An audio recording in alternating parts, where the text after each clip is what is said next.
चलिए देखते हैं आज का क्लास 11 केमिस्ट्री चैप्टर सेकंड। आज हम पढ़ेंगे इलेक्ट्रॉनिक विन्यास। और इलेक्ट्रॉनिक विन्यास न केवल 11 बल्कि और सभी क्लास में इंपॉर्टेंट टॉपिक है। इलेक्ट्रॉनिक विन्यास ज्ञात करने के लिए आपको कुछ बातों का ध्यान रखना चाहिए, कुछ बातें आपको पता होनी चाहिए। जैसे अधिकतम इलेक्ट्रॉनों की संख्या, ये अधिकतम इलेक्ट्रॉन है किसी भी कोष में। अधिकतम इलेक्ट्रॉन कितने हो सकते हैं? 2n पे पावर 2। जैसे सपोज अगर मैं पहले कोष की बात करूं तो एक, यहाँ पे यदि n इक्वल टू 1 है मुख्य कोष, n इक्वल टू 2 है, n इक्वल टू 3 है, n इक्वल टू 4 है, तो यहाँ पे इलेक्ट्रॉनों की संख्या क्या होगी? बदलते जाएगी। जैसे n इक्वल टू 1 है तो 2 into 1 square, 2 into 2 square, 2 into 3 square, 2 into 4 square, तो यहाँ पे इलेक्ट्रॉनों की संख्या बदल जाएगी, है ना। इतना इलेक्ट्रॉन जाएगा। दूसरे जो कोष है सेकंड कोष में कितने इलेक्ट्रॉन रहेगा? अधिकतम 8 इलेक्ट्रॉन। यहाँ कितना रहेगा? 18। इसको सॉल्व करेंगे कितना होगा, है ना, 16 दूनी 32 इलेक्ट्रॉन। तो इस प्रकार से तो आपको पहला पॉइंट कि अधिकतम इलेक्ट्रॉन कितने रह सकते हैं, है ना, 2n पे पावर, है ना, 2n स्क्वायर, है ना, ये 2n पे पावर 2। यहाँ पे इतना अधिकतम जो है इलेक्ट्रॉन आपका हो सकता है किसी भी कोष में। तो यहाँ पे n का n मतलब मुख्य कोष है। मुख्य कोष 1 2 3 4 5, जितना कोष आपको बढ़ते जाएगा वैसे वैसे इलेक्ट्रॉनों की संख्या क्या होगी? बढ़ते जाएगी इस सूत्र के अकॉर्डिंग। तो पहला पॉइंट तो आपका ये हो गया। दूसरा पॉइंट जो आपको ध्यान रखना है वो ये है कि s ऑर्बिटल में अधिकतम इलेक्ट्रॉनों की संख्या 2 होती है, p ऑर्बिटल में अधिकतम इलेक्ट्रॉनों की संख्या 6 होती है, d ऑर्बिटल में अधिकतम इलेक्ट्रॉनों की संख्या 10 होती है, और f इलेक्ट्रॉन में f जो ऑर्बिटल है उसमें इलेक्ट्रॉनों की संख्या 14 होती है। ये ऑर्बिटल है, ये कक्षक है, और ये अधिकतम इलेक्ट्रॉन है। ठीक है, तो अधिकतम इलेक्ट्रॉनों की संख्या यहाँ पे कितनी होती है? s ऑर्बिटल में 2, p में 6, d में 10 और f में 14। ये भी आपको जानकारी होनी चाहिए। इससे ज्यादा इलेक्ट्रॉन हम उस ऑर्बिटल में नहीं भर सकते। तीसरा पॉइंट ये है, इस पॉइंट को आप लोग अपनी जानकारी के लिए लिख सकते हैं, नोट्स में लिखना ऐसा जरूरी नहीं है। हमारा मेन जो टारगेट है वो इलेक्ट्रॉनिक विन्यास निकालना। उसके बाद हम देखते हैं जो है तीसरा जो हमारा पॉइंट है वो ये है कि बढ़ते हुए ऊर्जा के क्रम में हमको इलेक्ट्रॉनिक विन्यास निकालना है। जैसे s ऑर्बिटल से ज्यादा ऊर्जा किसका है? p का, p से ज्यादा किसका है? d इसका, और d से ज्यादा किसका है ना, f का।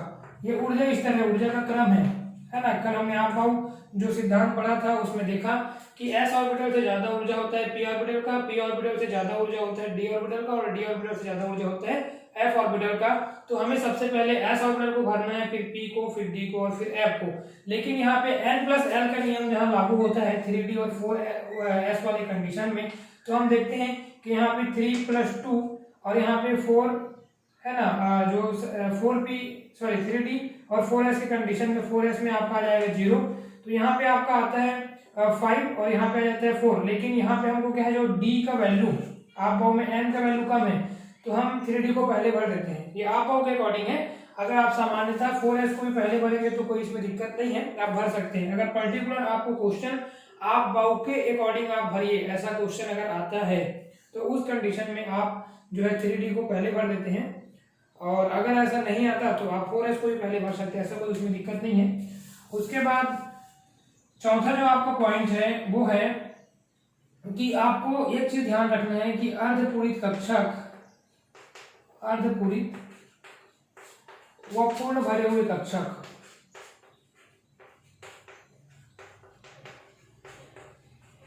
ये अधिक स्थायी होते हैं। क्या होते हैं?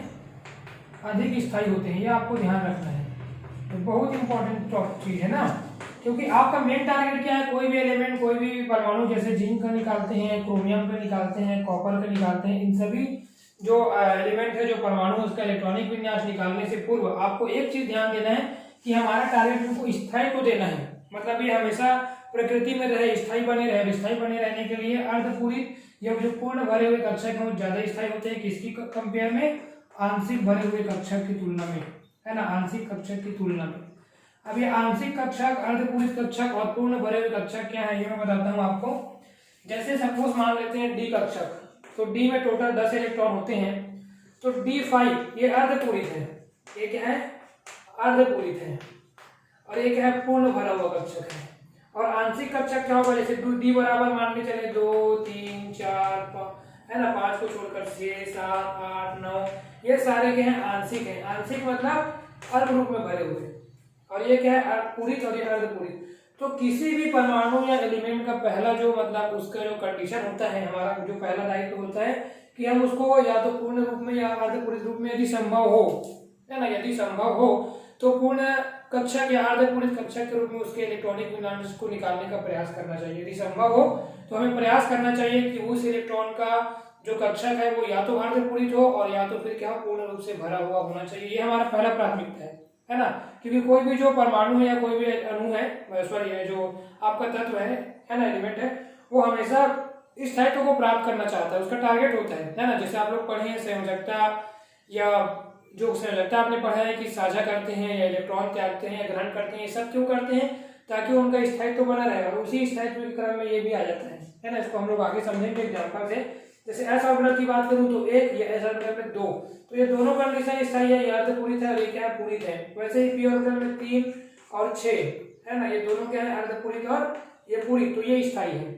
तो इतने चीजों को आपको ध्यान में रखना है, बाकी फिर आपको इलेक्ट्रॉनिक विन्यास निकालने में कहीं पर कोई दिक्कत नहीं आएगी। तो चलिए चलते हैं इलेक्ट्रॉनिक विन्यास की ओर। आप लोग इसको समझिएगा, है ना, स्टडी कीजिएगा। आगे चल रहा हूं मैं। इलेक्ट्रॉनिक विन्यास निकालते हैं, एकदम सिंपल से स्टार्ट कर देते हैं। पहले मैं निकाल लेता हूँ ऑक्सीजन का, निकाल लेता हूँ, फिर मैं निकाल लेता हूँ किसका, मैं क्रोमियम का निकाल लेता हूँ, मैं कॉपर का निकाल लेता हूँ, मैं जिंक का निकाल लेता हूँ। ठीक है, उसके बाद फिर आपको निकालते रहना। जैसे ऑक्सीजन का 8 होता है, क्रोमियम का होता है 24, इसका होता है 29, इसका होता है 30। ठीक है, अब चलते हैं आगे। पहला कोष 1s, एस ऑर्बिटल में अधिकतम 2 इलेक्ट्रॉन, उसके बाद 2 है ना, पहले कोष में कितना इलेक्ट्रॉन रहेगा, अधिकतम 2, एस में भी 2 रहेगा, है ना, फिर 2 में चले जाएंगे, 2s में 2, 2p कितना है, 8 है, 2 2 4 और 4 8, ये हो गया। ठीक है, अब आगे चलते हैं 1s 2s 2p। दूसरे कोष में अधिकतम इलेक्ट्रॉन कितना होता है, 8, हमारा 8 यहाँ पर हो गया, इसलिए हम इसको और नहीं भर सकते, है ना। दूसरे कोष में अधिकतम इलेक्ट्रॉन कितना रहेगा, 8, तो 2p में आपका आ जाएगा कितना, 6, है ना। अब आप देख सकते हैं 2 2 4 और 6 10 हो गया, है ना। फिर 3s 12, 6 18, अभी आपको और 6 भरना है। ठीक है, तो आप भर दीजिए 3d और 4s, या फिर आप 4s को पहले भरना चाहें तो 4s को पहले भर सकते हैं, 3d को बाद में भर सकते हैं।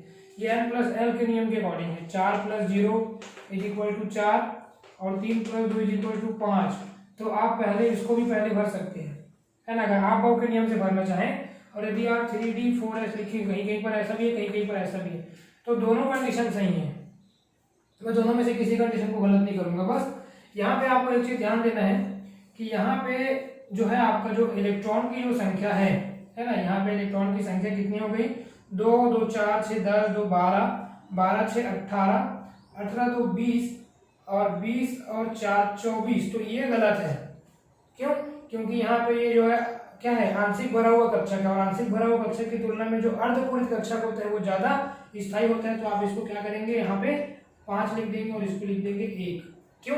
क्योंकि यहाँ पे अब अर्धपूरित हो गया, स्थायी हो गया, और एस ब्लॉक भी अर्धपूरित हो गया। तो स्थायित्व के लिए आपको इसके इलेक्ट्रॉनिक विन्यास इस तरह से निकालना है। सेम कंडीशन क्रोमियम में भी 1s2 2s2 2p6 3s2 3p6, है ना। यहाँ पर 4s और 3d, यहाँ पे इसको मैं 10 कर देता हूँ और इसको 1 कर देता हूँ। अब देखिए कितना हो रहा है, 4 6 10 12, 12 6 18 19 और 10 29। ठीक है, इसको अगर 9 करूंगा और इसको 2 करूंगा तो क्या हो जाएगा, आंशिक भरा हुआ कक्षक हो जाएगा, जो कि कम स्थायी होता है। इसलिए इसका ये वाला इलेक्ट्रॉनिक विन्यास क्या सही है। आप चाहें तो 4s को बाद में लिख सकते हैं, 3d को पहले लिख सकते हैं, उससे कोई दिक्कत नहीं है।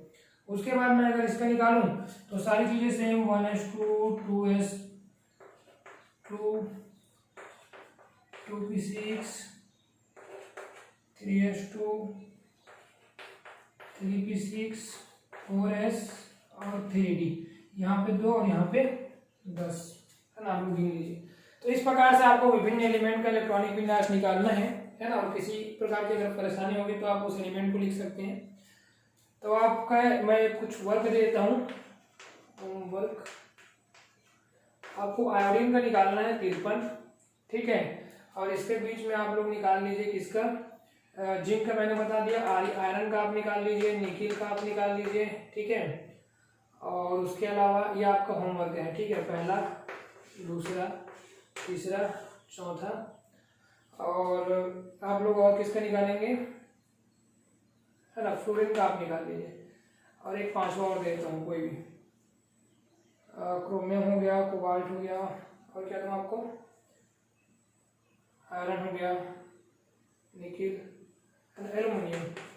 चलिए इतना ही आपका वर्क है, इसको जल्दी से जल्दी आप निकालिए इलेक्ट्रॉनिक विन्यास और मुझे भेजिए। ठीक है, थैंक यू।